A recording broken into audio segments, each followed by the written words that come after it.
It is a sight that no Western broadcaster has been allowed to see until now. I traveled across hundreds of kilometers of flat, deserted marshlands to tour one of the world's largest oil fields. Unexploded bombs from the Iran-Iraq War used to litter this area. Now, beneath this former battlefield, officials say, lies some 60 billion barrels of proven reserves. Now, this is a massive operation covering some 900 kilometers, about the distance between, say, Los Angeles and San Francisco. They have more than 300 wells already, and that number will double by the year 2020. Drilling on this rig in the West Qurun region is nearly complete, and crude will soon be ready to flow, adding to the global glut of cheap oil. It's not an easy job for workers. After years of sanctions, they struggle with the patchwork of old and rusty equipment. Limited access to Western technology has stunted production. It's interesting how Iran has had to survive. This is a Chinese rig, but at the core, it's American technology, all that bit in yellow. But it was all purchased before the sanctions took hold.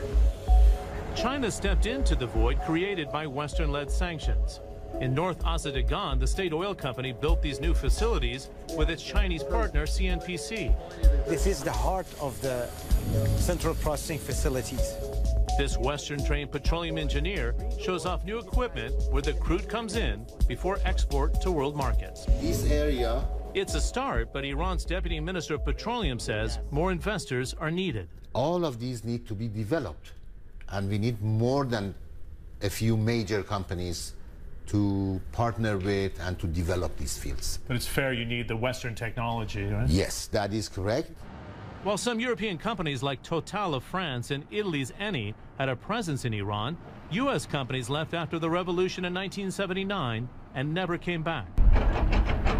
Whether major oil companies bite depends on how generous terms will be when Iran rolls out $185 billion worth of new projects at the end of November.